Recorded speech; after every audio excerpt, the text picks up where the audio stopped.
नमस्कार, बुलेटिन में आपका स्वागत। एक बार फिर मैं आपके साथ अंकित मिश्रा और आप देख रहे हैं टीवी 27 न्यूज। इस वक्त की सबसे बड़ी खबर चंडीगढ़ से निकल कर आ रही है, जहां भारतीय जनता पार्टी और जेजेपी सरकार गठबंधन से जुड़ी बड़ी खबर सामने आ रही है। हरियाणा की सीट शेयरिंग पर गठबंधन में दरार पड़ती नजर आ रही है। बीजेपी हरियाणा में जेजेपी के साथ तोड़ सकती है अपना गठबंधन। सीएम मनोहर लाल ने विधायकों की बैठक बुला ली है। यह बड़ी जानकारी दे रहे हैं मुख्यमंत्री मनोहर लाल ने बैठकों की बैठक बुला ली है। जेजेपी के साथ गठबंधन को लेकर अब जो कयास लगाए जा रहे थे उसमें एक और नया अध्याय जुड़ने की बात सामने आ रही है। हरियाणा में भाजपा और जननायक जनता पार्टी यानी जाजपा का गठबंधन टूटने के कगार पर आ खड़ा हुआ है। बड़ी जानकारी आपको दे रहे हैं। दरअसल हरियाणा में 1 से 2 लोकसभा सीटें मांग रही थी जाजपा, जिसके बाद भाजपा का केंद्र नेतृत्व राज्य की पूरी 10 लोकसभा सीटों पर लड़ना चाहता है। तो ऐसे में यह गठबंधन टूटने की कगार पर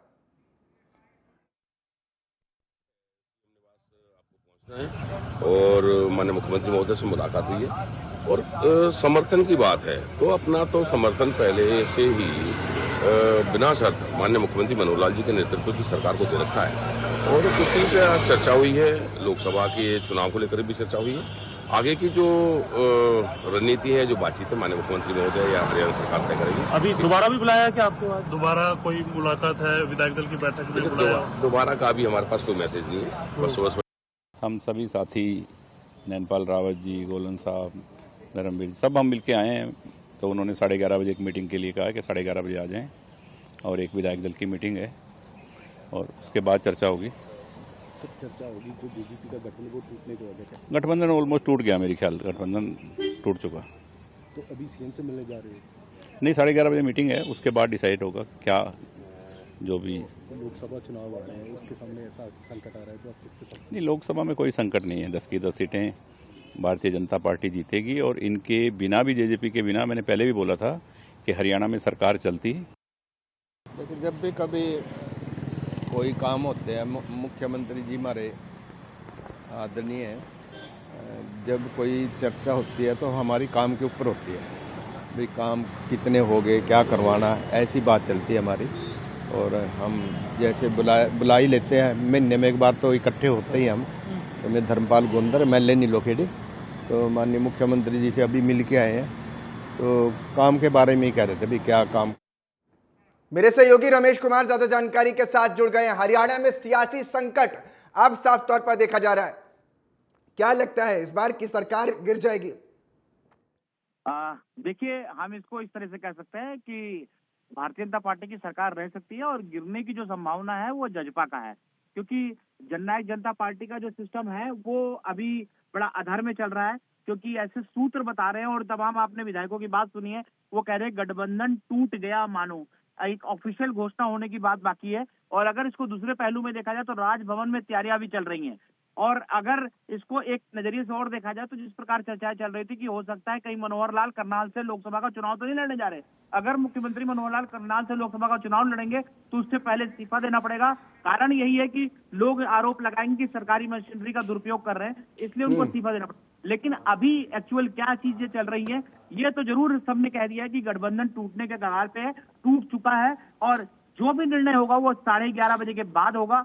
11:30 बजे सभी को बुलाया गया है।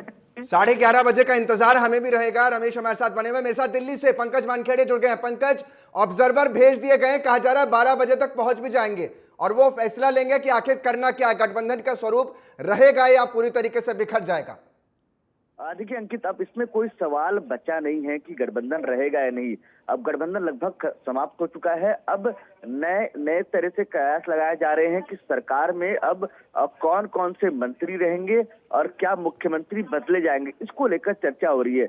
माना जा रहा है कल जो बैठक हुई है जेजेपी और बीजेपी के बीच में, वो सही बैठक में जो नतीजे निकलने थे वो नतीजे नहीं निकले, क्योंकि लगातार जो जेजेपी है 1 से 2 सीटें की मांग कर रही थी और भारतीय जनता पार्टी उन्हें कोई भी सीट देने को तैयार नहीं है। तो ऐसे में साफ है अंकित कि माना जा रहा है कि अब जेजेपी की जो राह है वो अब अलग हो गई है और भारतीय जनता पार्टी ने भी अपनी राह अलग पकड़ ली है। अब सवाल ये है कि सरकार बनेगी तो मुख्यमंत्री होगा। जो 2 ऑब्जर्वर नियुक्त किए हैं पंकज, अर्जुन मुंडा और तरुण चुग, वो कब तक आज पहुंचने वाले हैं? क्योंकि उन्हीं का इंतजार है गठबंधन टूट गया, सरकार अब नई तरीके से बनेगी और कहा जा रहा है कि राजभवन में तैयारियां भी तेज हो गई हैं। बिल्कुल बेशक अंकित, देखिए दोनों ऑब्जर्वर तरुण चुग और अर्जुन मुंडा, ये दोनों चंडीगढ़ के लिए रवाना हो चुके। कुछ देर बाद वो 11:30 बजे के आसपास का समय बताया जा रहा है जब दोनों ऑब्जर्वर वहां पहुंच जाएंगे और प्रदेश प्रभारी विप्लव देव भी वहां मौजूद रहेंगे। और उसके बाद जो विधायक दल की बैठक होगी उसमें निर्णय लिया जाएगा कि क्या, देखिए इसमें एक और समीकरण तय किया जा रहा है कि क्या मध्य प्रदेश के तर्ज और असम के तर्ज पर क्या हरियाणा के मुख्यमंत्री को लोकसभा चुनाव लड़ाया जा सकता है। तो इसको लेकर लगातार चर्चा चल रही है। तो हो सकता है कि मुख्यमंत्री ही बदल जाए और नए मंत्रिमंडल पे, और ये भी है कि लॉटरी जो लगेगी वो तमाम निर्दलीय विधायकों की लॉटरी लग सकती है। उनको ये बड़ी जानकारी पंकज आप दे रहे हैं कि हो सकता है कि मुख्यमंत्री बदल जाए। और मेरे साथ चंडीगढ़ से मेरे दूसरे सहयोगी भी रमेश जुड़े हुए हैं। रमेश, आज की जो स्थिति है वो कहीं किसी से छुपी नहीं है। 2 दिन के अंदर में हरियाणा में इतना बड़े स्तर पर बदलाव होगा ये किसी ने सोचा नहीं था। इससे पहले भी दुष्यंत चौटाला दिल्ली आए थे, मुलाकात उन्होंने राष्ट्रीय अध्यक्ष जेपी नड्डा से की, लेकिन अब जो स्थिति है वो क्लियर हो गई कि गाड़ियां वापस लौटा दी गई हैं उनके घर से, डिप्टी सीएम के घर से। तो अब कहा जा रहा है कि कुछ देर में यह भी ऐलान हो सकता है कि नई सरकार का क्या स्वरूप होगा, इसको लेकर भी कौन कौन मंत्री वहां पर बन सकता है।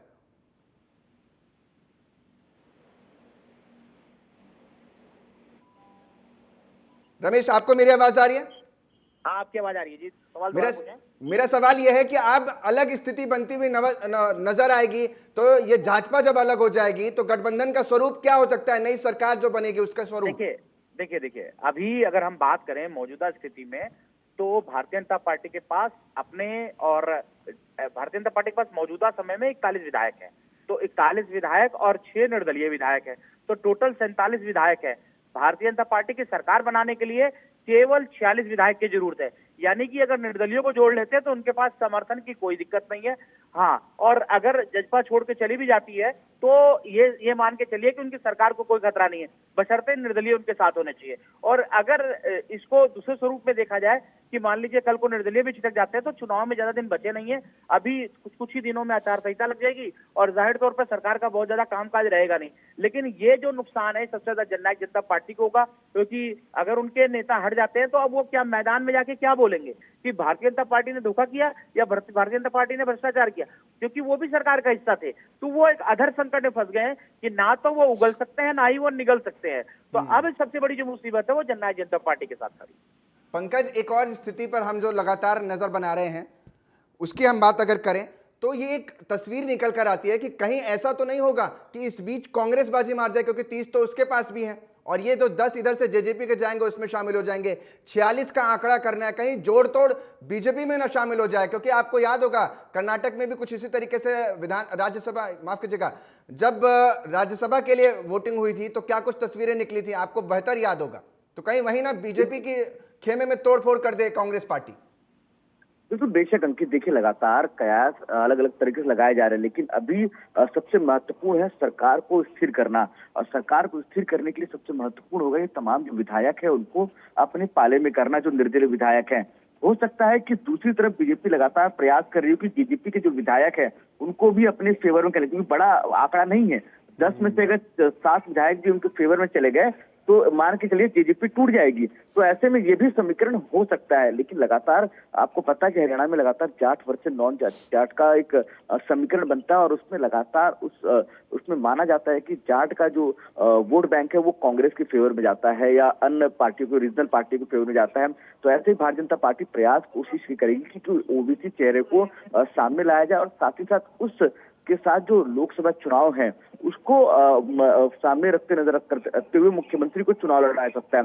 ये समीकरण एक दूसरा समीकरण ऐसा होता है कि कोई गठबंधन नहीं हो पाता है या सरकार स्थिर नहीं हो पाती, तो ऐसे में भारतीय जनता पार्टी एक नए समीकरण तौर पर राष्ट्रपति शासन लागू कर सकती है। क्योंकि या तो हो सकता है कि अभी जो लोकसभा चुनाव है उसके साथ विधानसभा चुनाव करवा दे, तो ये भी समीकरण माना जा सकता है क्योंकि लगातार प्रयास जारी है। अब विधायक दल की बैठक में जो निकल कर आएगा, क्योंकि ये भी तय नहीं है कि तमाम जो निर्दलीय विधायक है वो पार्टी के साथ है, क्योंकि उनको कम से कम 5 विधायकों की जरूरत पड़ेगी और ऐसे में 4 विधायक अभी तो साथ नजर आ रहे हैं। और ऐसे में अगर सारे विधायक नहीं आए निर्दलीय तो सरकार टूटना लगभग तय है।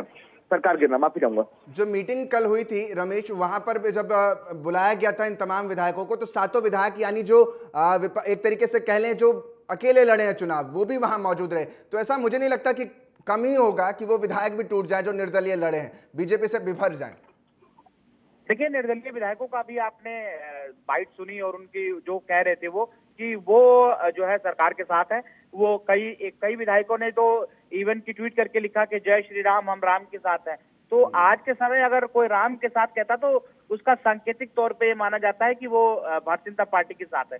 तो मुझे नहीं लगता कि सरकार को कोई खतरा है, लेकिन सरकार ने तभी सुबेरे, अगर मुख्यमंत्री की बात करें तो मुख्यमंत्री ने सुबेरे सभी निर्दलीय विधायकों को बुलाया था और उनसे पूछा था। देखा, आपने सुना होगा नैनपाल रावत कह रहे थे कि मुख्यमंत्री ने बुलाया, पूछा कि क्या आप हमारे साथ हैं, तो उन्होंने साफ तौर पे कहा हाँ जी हम आपके साथ हैं, हम आपकी सरकार के साथ हैं। तो उन्होंने साफ तौर पे इशारा कर दिया कि अगर निर्दलियों का समर्थन मांग रहे हैं तो इसका मतलब साफ है कि जननायक जनता पार्टी से उनका गठबंधन टूटने वाला है। और यही चीजें निशानी दे रही हैं। राजभवन की जो तैयारियां वो भी यही बता रही हैं कि बहुत कुछ बड़ा फेरबदल होने वाला है। और अभी जब केंद्रीय मंत्री अर्जुन मुंडा पहुंचेंगे, तरुण चुग पहुंचेंगे, तो ये सब चीजें स्पष्ट हो जाएंगी। तो मुझे लगता है कि 1 बजे तक चीजें स्पष्ट हो जाएगी, क्योंकि दोपहर बाद का कार्यक्रम रखा गया राजभवन में।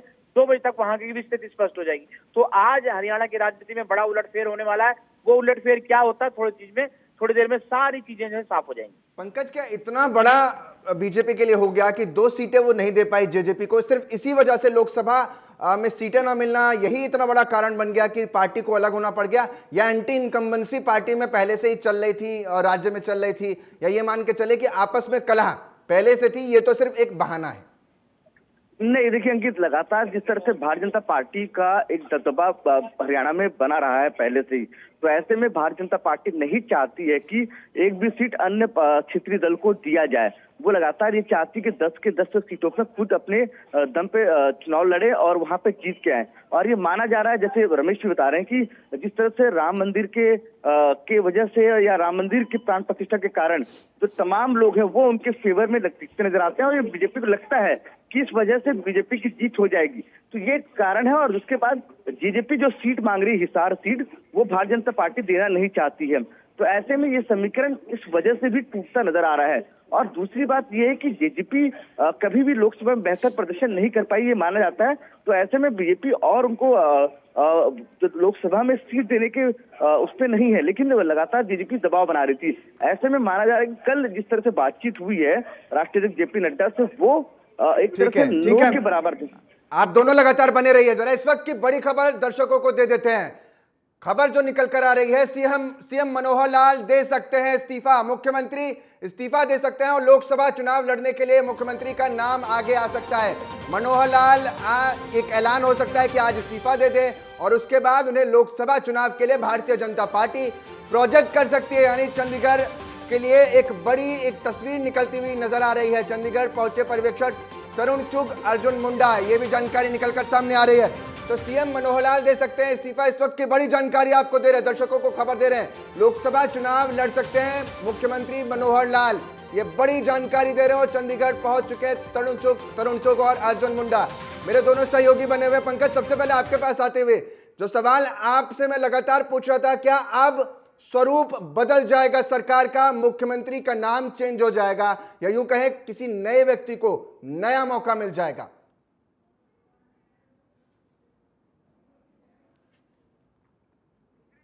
ठीक है, तो ठीक है, रमेश के पास ले चलते हैं। रमेश, आज जो खबर सामने आ रही है, कहा जा रहा है कि आज टूट जाएगा गठबंधन, तो टूट ही रहा है, दूसरी तरफ इस्तीफा देने की तरफ मनोहर लाल आगे बढ़ रहे हैं। तो कौन सा वो नाम हो सकता है सीएम कैंडिडेट के तौर पर जिसको बीजेपी प्रोजेक्ट कर सकती है? देखिए, नाम की अगर चर्चा की जाए तो नाम में कई नाम है। और वैसे तो देखा जाए तो कई लोग तो कह रहे हैं कि संजय भाटिया बन सकते हैं। कई लोग ये कह रहे हैं कि जो है सांसद जो नायब सैनी है वो ही बन सकते हैं। लेकिन जो सूत्र बताते हैं वो ये भी कहते हैं कि अनिल विज का भी नाम आ सकता है, क्योंकि हरियाणा में अनिल विज को लेकर के अलग प्रकार की चर्चा है। एक उनका जो शासन करने का तरीका है वो अलग है, वो लोगों की समस्याएं सुनते हैं, तो उससे बीजेपी को रोल बैक होने में ज्यादा फायदा है। तो अभी ये कहना कि कौन बनेगा या नहीं बनेगा, अभी थोड़ा सा जल्दबाजी होगी। लेकिन ये चीजें जरूर है कि अगर मुख्यमंत्री मनोहर लाल इस्तीफा देते हैं तो 3 नाम प्रबल दावेदार है, संजय भाटिया, अनिल विज और कंवरपाल। ये 3 नाम है जिन पर चर्चा हो सकती है और जाहिर तौर पर अगर पर्यवेक्षकों को भेजा गया यहाँ पर तो उनको पार्टी ने नाम निर्धारित करके ही भेजा होगा कि आप इनको बनाइए। वैसे जो अभी तक संभावना है वो गठबंधन टूटने की है। ठीक है रमेश, आप बने रहिए, जरा दर्शकों को वो बयान सुना देते हैं जो आज सबसे ज्यादा बयार में रहे हैं और क्या कुछ हरियाणा की राजनीति में कहते हैं। इन बयानों को सुनिए सबसे पहले। माननीय मुख्यमंत्री महोदय से मुलाकात हुई है और समर्थन की बात है तो अपना तो समर्थन पहले से ही बिना शर्त माननीय मुख्यमंत्री मनोहर लाल जी के नेतृत्व की सरकार को दे रखा है और उसी पे चर्चा हुई है।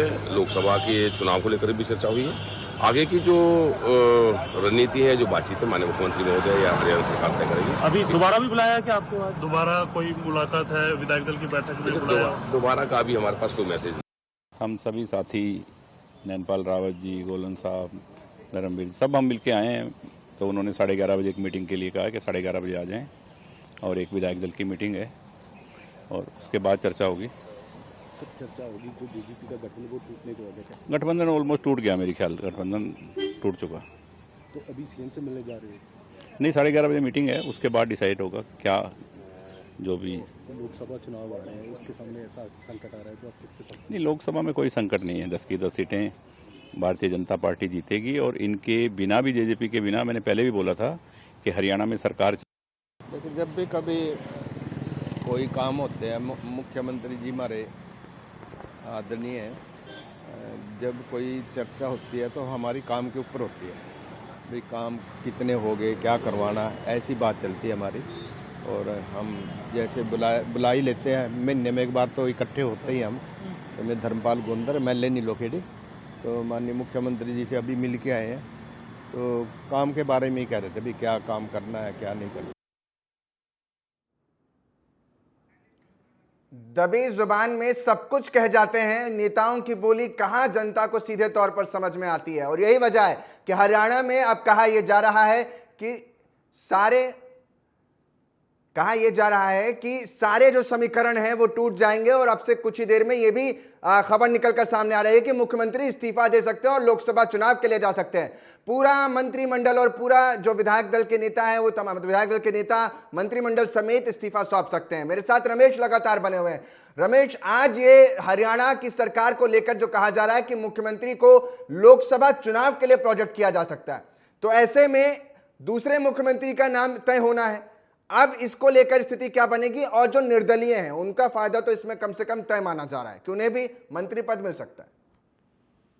देखिए, मैं आपकी सेकंड बात को पहले ऊपर करता हूँ। निर्दलीयों को पहले भी भारतीय जनता पार्टी की सरकार ने जगह दी थी। उसमें जो रणजीत चौटाला थे, जो कभी कांग्रेस की टिकट मांगते थे और कांग्रेस ने उनको टिकट नहीं दी तो निर्दलीय चुनाव लड़े, उनको इन्होंने पावर मिनिस्टर यानी कि बिजली मंत्री बनाया। और इस बार भी अगर निर्दलियों के सहारे चलती है सरकार तो ये मान के चलिए निर्दलियों में कम से कम भी 3 जो है ऐसे विधायक होंगे जो मंत्री बनाए जा सकते हैं। लेकिन मैं एक दिलचस्प आपको बात बताऊं, अगर समर्थन देने की बात आई तो मेरी जानकारी के अनुसार 2 ऐसे जजपा के जो है विधायक हैं वो समर्थन दे सकते हैं। एक देवेंद्र बबली, क्योंकि जो बहुत पहले से मुख्यमंत्री मनोहर लाल के गुण गाते रहे हैं और उनके कार्य की तारीफ करते रहे। उसके अलावा एक और विधायक है दुष्यंत गौतम, जो वो राम कुमार गौतम, माफ कीजिएगा, राम कुमार गौतम। और राम कुमार गौतम भी भारतीय जनता पार्टी के साथ जा सकते हैं। तो ये कहना कि भारतीय जनता पार्टी सरकार को कोई खतरा है, बिल्कुल कोई खतरा नहीं है। और रही बात मंत्री बनाए जाने की, तो मंत्री निर्दलियों को बिल्कुल जगह मिलेगी और हो सकता है जननायक जनता पार्टी के लोग अगर इसमें शामिल होते हैं, क्योंकि जो दल बदल कानून लागू होता है वो उसमें जो फैसला आता है 5-6 महीने के बाद ही आता है, तमाम प्रक्रियाएं होती हैं, तो तब तक तो सरकार नई चुनावी मूड में चली जाएगी। तो अब इन सारी चीजों को देखते हुए ये कयास लगाया जा रहा है कि भारतीय जनता पार्टी को, सरकार को कोई खतरा नहीं है। मुख्यमंत्री मनोहर लाल अगर इस्तीफा भी देते हैं तो भी उसके अलावा 2-3 का नाम ये तय माना जा रहा है कि इनमें से कोई हो सकता है। एक कंवरपाल गुर्जर जो यमुनानगर से विधायक है और अभी मौजूदा स्कूल शिक्षा मंत्री हैं, और एक गृह मंत्री हरियाणा के जो अनिल विज हैं, जिनका अपना एक रुतबा है, अपना एक कद है, उनको बनाया जा सकता है। या तीसरी बात की जाए तो करनाल से जो सवाल इसी से जुड़ा हुआ सवाल कि 9 साल तक लगातार 9 साल तक राज किया है मनोहर लाल ने मुख्यमंत्री के तौर पर। अब कहा जा रहा है कि उन्हें लोकसभा के लिए आगे रखा जाएगा। ऐसे में अध्यक्ष का भी नाम आ रहा है कि वो भी हो सकते हैं नायब सिंह सैनी, इनको भी सीएम रेस में रखा जा रहा है, तो वहीं पंजाबी नेता एक हैं संजय भाटिया, इनके नाम की भी चर्चा तेज हो गई है। तो इन दो नामों को लेकर क्या समीकरण बन सकता है? देखिए बिल्कुल, मुख्यमंत्री मनोहर लाल के दोनों ये नेता बड़े करीबी हैं। और जो बात करें नायब सिंह सैनी की, तो वो कुरुक्षेत्र से सांसद हैं और कभी वो इस सरकार में मंत्री भी रहे हैं। और इसके अलावा अगर इन तमाम चर्चाओं की बात पे अगर यथार्थ को रूप में यकीन किया जाए, तो मुख्यमंत्री मनोहर लाल अगर इस्तीफा देते हैं तो वो केंद्र नेतृत्व को यही कहेंगे कि आप इन दोनों को बना सकते हैं, दोनों ही अच्छे हैं और दोनों की रिकमेंडेशन हो सकती है। क्योंकि ये सरकार कहीं ना कहीं पंजाबियों के नाम पे आई थी, इन्होंने नॉन जाट के नाम से हरियाणा में शासन किया 9.5 साल के लगभग। तो लेकिन अगर इसमें देखा जाए तो तीसरे का भी नाम जुड़ सकता है। मैं जो कह रहा हूँ, पंजाबी नेता अनिल विज भी है, उनका भी नाम ठीक है, ठीक है, ठीक है। मैं रमेश आपके पास लौटूंगा। पंकज मेरे साथ लाइव जुड़ गए। पंकज, आज की तस्वीर बहुत कुछ कहती नजर आएगी, और ऐसा क्या वजह रही कि हरियाणा में कहा जा रहा है कि मुख्यमंत्री का चेहरा बदल दिया जाएगा? देखिए अंकित, इसको पहले शुरुआत से समझने की कोशिश करते हैं किसान आंदोलन से लेकर। अब किसान आंदोलन के दौरान ये भी माना जा रहा था कि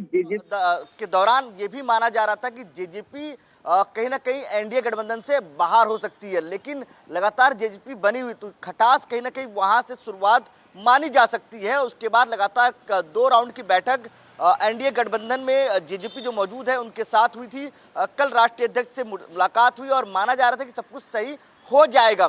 और जो हमारे सूत्र बना थे, ये भी साफ बताया जा रहा था कि बीजेपी एक भी सीट किसी सहयोगी को देने को तैयार नहीं है हरियाणा में। तो ऐसे लेकिन में ये जो मनोहर लाल को हटाया जा रहा है, मुख्यमंत्री को ये कहा जा रहा है कि वो इस्तीफा दे देंगे और उनकी जगह किसी और को मिल जाएगा। अनिल विज का भी नाम सामने आ रहा है, नायब सिंह का भी नाम सामने आ रहा है। तो इन नामों के बीच सवाल तो ये भी उठेगा ना कि 9 साल का कामकाज सही नहीं रहा, इस वजह से उन्हें साइडलाइन किया जा रहा है, हटाया जा रहा है, या कोई और वजह है जिसकी वजह से बीजेपी कुछ नया ट्राई कर रही है? अंकित, आप दो महीने पहले राजस्थान जाइए और राजस्थान में विधायक दल की बैठक थी। अगर याद कीजिए, राजनाथ सिंह बाजू में बैठे हैं, उसके बाजू में वसुंधरा राजे सिंधिया बैठी हैं। वसुंधरा सिंधिया पूर्व मुख्यमंत्री रही है राजस्थान की, और वो उनको अचानक पर्ची दे दिया, उनको पता भी नहीं होता कि मुख्यमंत्री कौन होगा। तो भारतीय जनता पार्टी में ये तय मुख्यमंत्री नहीं करेंगे कि मुख्यमंत्री आने वाला कौन होगा, ये विधायक दल के नेता तय करेंगे। उसके अलावा जो पर्ची आएगी उनके पास, जो पर्यवेक्षक जो पर्ची देंगे वो तय करेगा कि विधायक दल का नेता कौन होगा, मुख्यमंत्री कौन होगा। तो ये अभी ये समीकरण कयास लगाना भारतीय जनता पार्टी में कि मुख्यमंत्री कौन होगा, वो नाइंसाफी होगी। क्योंकि लगातार जिस तरह से भारतीय जनता पार्टी अपने तमाम विधायकों को मन टटोलेगी, उसके बाद देखेगी रणनीति क्या तय होगा। लेकिन वजह क्या रही? मेरा सवाल ये भी है कि वजह क्या रही जो साइडलाइन किया जा रहा है सीएम से छोड़, अब उन्हें कहा जा रहा है कि इस्तीफा दिलवा दिया जाएगा और उसके बाद लोकसभा की करनाल सीट से लड़वाया जाएगा? देखिए, भारतीय जनता पार्टी नहीं चाहती है कि जो कैडर तैयार किया है उसको नुकसान हो, वो लगातार चाहती है उसका बुनाया जाए। इसलिए प्रयास नए मुख्यमंत्री के तौर पर, देखिए अगर आप देखेंगे गुजरात में भी नए मुख्यमंत्री पूरे मंत्रिमंडल को बदल दिया गया, नया मुख्यमंत्री लाया गया। मध्य प्रदेश में शिवराज सिंह चौहान को अलग कर दिया गया। उसका मायने ये नहीं कि रिपोर्ट खराब थी। भारतीय जनता पार्टी चाहती कि नए लोगों को मौका दे, और खट्टर की खबरें ये निकल कर आ रही है कि उनको लोकसभा चुनाव लड़वाया जा सकता है। अनिल विज भी उसमें से एक शामिल है। अनिल विज और मनोहर लाल खट्टर दोनों में से किसी एक को लोकसभा चुनाव लड़वाया जा सकता है। और ऐसे में नए चेहरे को वहां चेंज करना जरूरी था, क्योंकि 9 साल सरकार में मनोहर लाल बिल्कुल रही है। बिल्कुल पंकज, हर पार्टी यही कोशिश कर रही है कि बड़े चेहरों को उतारा जाए, और इसी में कांग्रेस जो है वो पीछे रहते हुए नजर आती है। और सूत्र ये भी तक बताते हैं कि कांग्रेस के कई नेता बड़े लड़ने को तैयार नहीं। बहुत बहुत शुक्रिया आप दोनों का हमारे साथ जुड़ने के लिए, पंकज और रमेश, आप दोनों का। आप नजर बनाए रहिए इस खबर पर। अगली खबर की तरफ दर्शकों को लिए चलते हैं। सीएए लागू होने पर केंद्रीय मंत्री गजेंद्र सिंह शेखावत ने कहा है कि साल 2014 से पहले भारत में प्रवेश करने वाले पाकिस्तान, अफगानिस्तानी और बांग्लादेश के विस्थापित लोगों को देश में नागरिकता प्राप्त करने में प्राथमिकता मिलेगी। इसी के साथ इस मामले को लेकर कांग्रेस महासचिव संचार प्रभारी जयराम रमेश ने कहा, अब जब पश्चिम बंगाल और असम में चुनाव का माहौल है तो वहां ध्रुवीकरण पैदा करने के लिए यह कदम उठाया गया है। दोनों के बयान एक एक कर सुनवाते हैं आपको।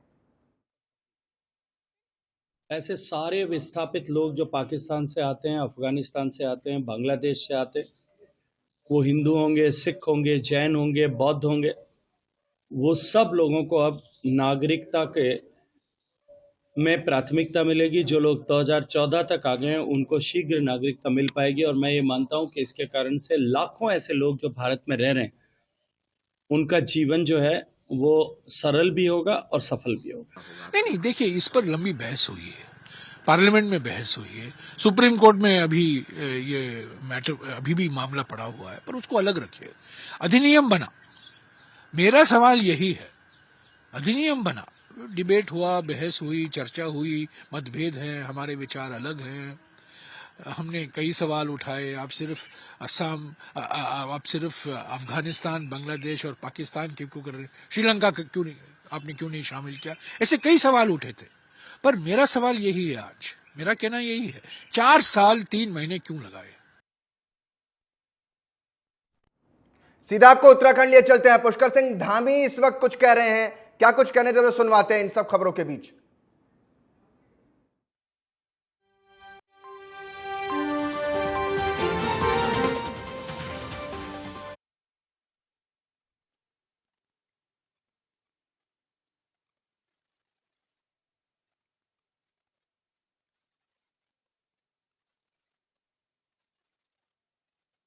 व्यवस्थाओं के संचालन के लिए, विकास योजनाओं के लिए लेते थे, वह भी इस वर्ष हमने न्यूनतम लिया है, माने सबसे कम लिया है।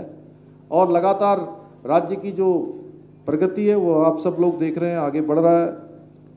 हमारे राज्य में सरकार जो हमारे पशुपालक हैं उनके कल्याण के लिए, उनके उत्थान के लिए हम प्रतिबद्ध हैं, संकल्पबद्ध हैं कि आप सबको हर तरीके से जो सुविधाएं मिल सकती हैं, जो सहायता राज्य सरकार की तरफ से मिल सकती है, जो आपके लिए नियोजन हो सकता है, जो आपके लिए योजनाएं बन सकती हैं, उन सभी योजनाओं को हम लाएंगे, उसको अपने कार्यक्रमों में सम्मिलित करेंगे, अपने राज्य की नीतियों में शामिल करेंगे। किसानों और पशुपालकों की आय में बढ़ोतरी करने और स्वरोजगार के अवसरों को सर्जित करने के उद्देश्य से राज्य में पशुधन मिशन योजना शुरू की है। इसके तहत जहां गाय, बकरी, मुर्गी पालन समेत पशुपालन से जुड़ी हुई अन्य गतिविधियों को छोटे स्तर पर प्रारंभ करने के लिए पशुपालकों को 8 से 9% कम ब्याज पर ऋण उपलब्ध भी इसी योजना के अंतर्गत कराया जा रहा है। आज जिन भाई बहनों को पशुधन मिशन योजना के अंतर्गत चेक वितरित किए जाएंगे, वह इस पैसे को पशुपालन में लगाकर एक समृद्ध और आत्मनिर्भर जो पशुपालक के मतलब जिसकी कल्पना करते हैं, जिसकी कल्पना हमारे प्रधानमंत्री जी करते हैं कि पशुपालन के क्षेत्र में, कृषि के क्षेत्र में उनकी आय दुगना हो, उस आय को दुगना करने के लिए जो हमारे प्रधानमंत्री जी का संकल्प है, उस संकल्प को साकार करने का काम अगर कोई करेगा तो आप ही सब लोग करेंगे, जो सब लोग यहाँ पर आए हैं।